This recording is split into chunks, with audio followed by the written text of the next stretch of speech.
Pull yourself up a chair and join us at the Energy Roundtable. Welcome to Energy Roundtable, the weekly session where Lisa and I debate the news and notes of the week and give a thumbs up or a thumbs down to the stories in the energy or power generation space in the last week or so. Lisa, welcome. Thank you, Matt. How are you doing today? I'm doing quite well. I'm out here in our Western Canada office in Calgary, and a lot of exciting things going on out here in the West with respect to energy, and lots to sink our teeth into, and lots of challenging opportunities to pursue. So yeah, that's awesome. That's great. You looking forward to the long weekend? I am, yes. I've eaten far too much this week, and I was thinking I would get a reprieve, but it's Easter weekend, so I will not get a reprieve on my diet. And yourself? Yeah, looking forward to a little bit of downtime. It's been a pretty crazy couple of weeks, so yeah, looking forward to just spending some time with the family. Very good, very good. Well, let's start in. I'm west of where you are, and let's keep going west all the way to China for our first story. This is a story from oilprice.com, and the headline is China's coal power generation jumps as electricity demand soars. And so the story here is that although there was an increase in other forms of generation throughout China, and throughout the rest of the world, we see a decrease in coal generation. Here in China, we see a increase of 1.7% in 2020, which is interesting because in 2020, all over the world, we were, seeing reductions in electricity generation because of COVID. Yet there was an increase in China, and as a growing and booming economy, I'm sure. But they had an increase in coal-fired power gen and coal shortages as a result, ironically. So an interesting story that I have to be thumbs down on, because as a society, we need to be moving away from coal and really moving away from carbon emissions as best we can. And from a supply chain perspective, a lot of our stuff comes from China, and so it comes with this carbon intensity factor. So what's your reaction to this? Yes, same reaction, Matt. And actually, it's a perfect segue into my article, actually, because it's talking about, the article or the title of the article is called Canada Predicts Largest Oil Province, Alberta, to Lead Growth in Renewables. So, it talks about basically, them coming off of coal, how they're expected to see the fastest growth actually in renewable capacity between 2018 and 2023. Apparently by 2023, 26% of Alberta's electricity is expected to come from renewable sources, up from 16% in 2017. And then the neighboring Prairie Province, Saskatchewan, will also see renewable energy capacity jump to about 33% from 25% over the same period. So the thing that I really like about the article is, when we think of Western Canada, they've just gone through so much in terms of the ups and downs of oil and gas. And yet, whether it's solar, which this article talks about, they talk about natural gas transitioning from coal. So to the point of the last article, and wind power, like Alberta's going to be adding 2,000 megawatts of renewable power between 2017 and 2023. And Saskatchewan's going to be adding 587 megawatts. I keep thinking about the resiliency of Western Canada, and how, obviously there's going to be a lot more jobs that are going to be created out of this. But how it never fails to amaze me how, resilient everybody is there. And, where they were, largely the largest, oil and gas area in Canada. And here they are potentially going to be the largest in renewables. And although the article doesn't talk about it, for hydrogen too, they're expected to be on the map as far as hydrogen production is concerned in Canada. So anyways, interesting for that reason, and kind of fit in nicely with your article. Yeah, and it's funny that I was going to ask you if they put natural gas in there, because out here natural gas is still yes, renewable for some reason, but it's clear that a transition has to happen, and it's clear that there is a desire, a groundswell for transition, and having some conversations this week about different renewable strategies, as you say, at a corporate level. It's not even provincially; it's at a corporate level. They're doing it, and then also hydrogen strategies. And so, how do we leverage the oil and gas assets and the oil and gas infrastructure to do more hydrogen? So it will be interesting to see how quickly and often we outpace our projections, and we beat the street, so to speak. So yeah, it's going to be exciting to see how that goes. So a little closer to home, pulled another article here. OPG collaborating with Moltex to study clean energy solutions. So you'll remember in one of our recent roundtables, I was a slight thumbs down to an article we talked about with nuclear power. And part of my concern was, the uncertainty or the lack of clarity, or perhaps even just ignorance on my part in terms of the storage of nuclear waste. And so this article talks about an investment that OPG is making through their Centre for Canadian Nuclear Sustainability, which is in Pickering, Ontario. And through that group, they are going to provide $1 million in funding to assist a company called Moltex. And what they do is they are working on technology to process and potentially even recycle the fuel from a CANDU reactor. A CANDU reactor is our Canadian proprietary fuel. And this is I think it's early stage, but there seems to be some collaboration here. OPG from an Ontario perspective is involved. Canadian Nuclear Laboratories are involved. UNB, NB Power, which also has nuclear, they are all involved. And interestingly, the first quote in the article is Carla Carmichael, who has been prior on our podcast. So she's leading their nuclear decommissioning strategy. And so obviously this is a big part of that. So, I mean, this big ideas start small, right? And $1 million in this space seems like a small contribution, but hopefully it can lead to big things. So yeah, interesting. Yeah, I would actually. I like that article. I give it a thumbs up, Matt. And I like it because when we talk about renewables, often people don't necessarily think about the parts or the aspects of those projects that need to be recycled. So we think about energy storage and lithium ion batteries, and we think of nuclear, and we think of other technologies, and maybe there's something that can be recycled out of that. So I was actually thinking of when you're talking about life cycle. So similarly, right? Like they're taking lithium ion batteries and basically recycling those components. So no, that's really cool. That's a great story. We'll see. Yeah, we'll see how long it takes, and we'll see how how effective it is, and what the buy-in. And what's not clear to me is, does it only work for CANDU reactors? Does it work for other reactors? Right. Only time will tell. Cool. Well, this next article is I don't have the date here. It was from the Toronto Star. It was earlier this week, but it was it's entitled "Canada Positioned to Serve U.S. Demand."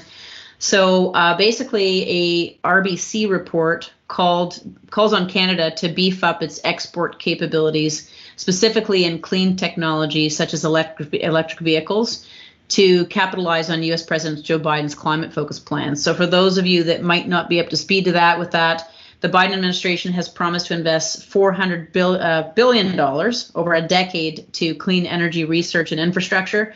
So the article is sort of talking about, importing and exporting, and, this whole idea of how Biden wants to bolster American manufacturing.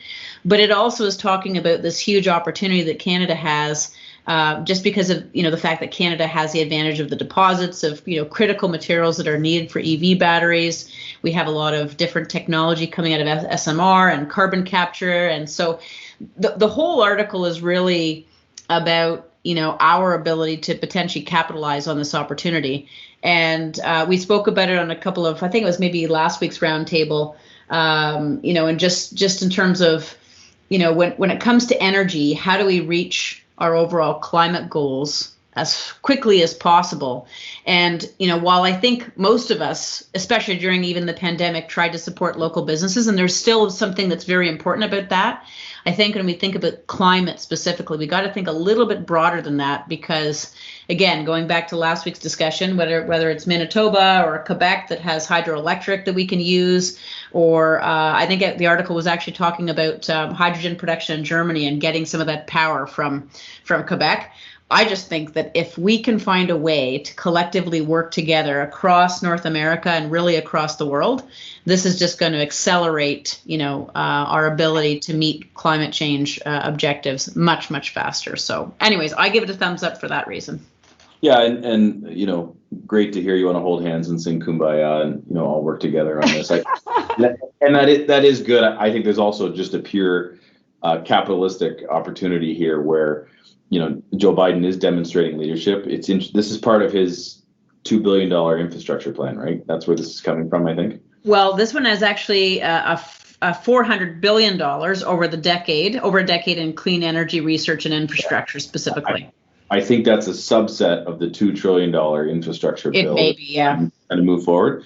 And if you look at, what he's done on the COVID relief and, what he's trying to do here, if you can get this across the finish line and actually get it approved, it's massive. And so significant, and obviously there's going to be rhetoric with it. And it's the biggest thing since Eisenhower's interstate system and all that stuff. But, it's a big step of leadership and it's going to create jobs. It's going to create opportunities. And why shouldn't we as Canadians be there?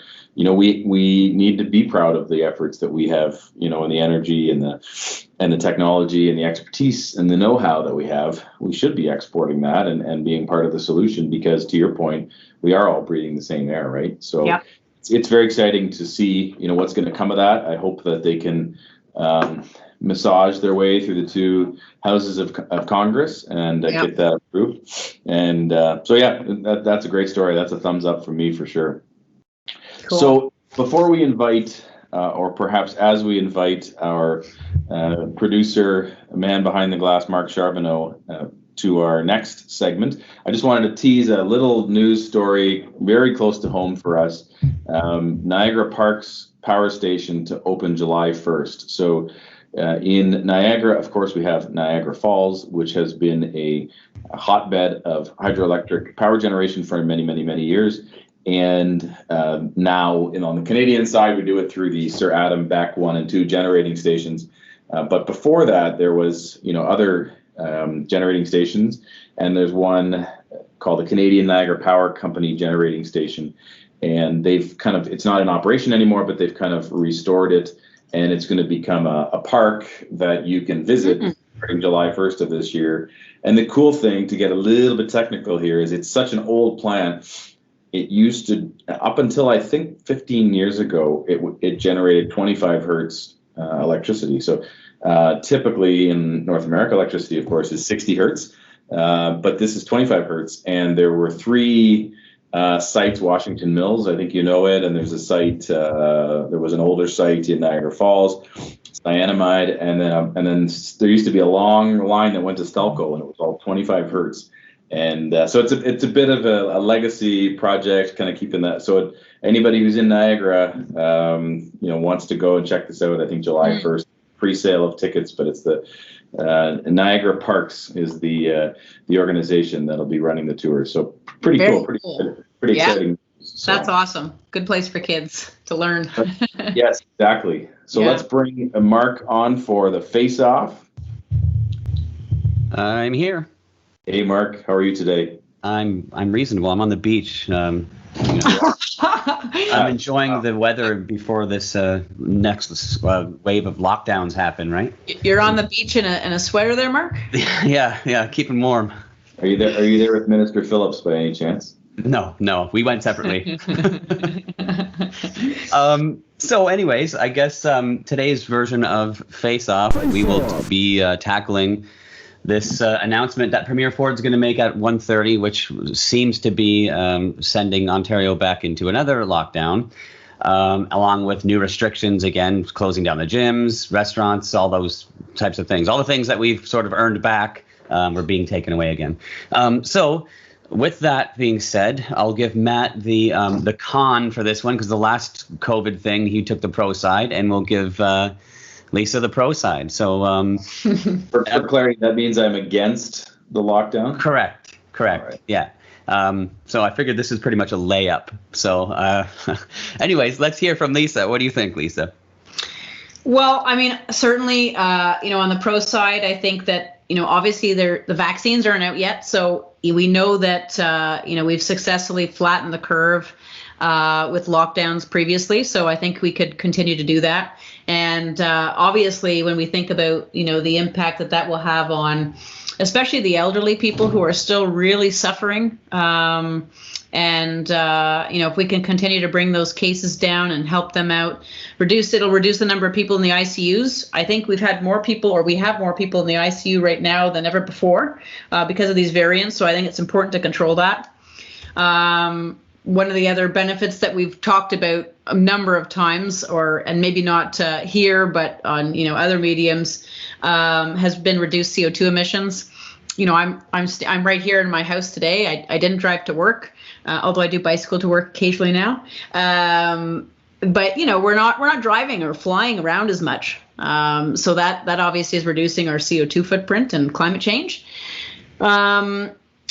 There are so many people that are getting really creative. I think of from lockdowns. I think of one of our staff members who has, opened up a side business and she's making epoxy tables, and so I think about the creativity that some of this has created. So going back into the lockdown, maybe it just promotes a little more of that. And while it's maybe a little bit hard for everybody, I think there's some big positives to come out of it, obviously, if you think about it that way, in terms of opening up new businesses or focusing on hobbies and just passions. The ability to focus on yourself, obviously, self-care or workouts, maybe more immediate time with family, and in case, that could be a pro or a con, less criminal activity, and more people are just continuing to learn how to work from home and deal with business kind of moving forward without being there in person. I think the lockdown has been lifted again by the time you're done that. I think Mark let me go over the 2 minutes. The fourth wave is happening. Well, in the U.S., the fourth wave already is happening. But, and before I go into this, I want to be, say the disclaimer that I think, the COVID pandemic is terrible, and, the loss of life is extremely terrible. And this is a segment that, we take lightly and may or may not reflect our opinions. And so with that being said, I think of my father, who used to say, still says, somebody needs to spin the wheels of the economy. And so, to me, locking things down like this prevents the spinning of the wheels of the economy. Yes, there's some aspects, and we can continue to work, but there are large swaths of the economy that, I think of, my barber who cuts my hair. He's a sole proprietorship. He's supporting a family of 5, and if you look at the data, there's not a lot of transmission that happens in that industry. You wear a mask, I'm wearing a mask, and the same is true for, other areas. And so to me, it's not a very well balanced, risk managed approach. And unfortunately, the government doesn't create jobs. The government doesn't, create value. It doesn't create, that happens through the economy and through, being open and being jobs. And no business wants to be, with some minor extreme examples, nobody wants to be, doing the wrong thing and having COVID. Nobody wants to. We're all doing what we can to mitigate the risk, to manage the risk. And, had we had a better rollout of the vaccines, had we had better procurement of the vaccines, we may not have had this third wave. Nobody will know now, unfortunately.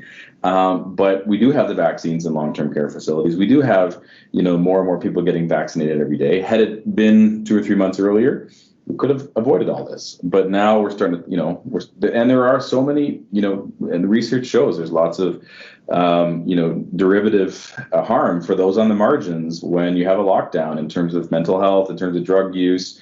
All that stuff is, gonna come up again if we have a sustained lockdown. So I will abide by the rules of the land to the best that I can, and certainly mitigate risk wherever I can.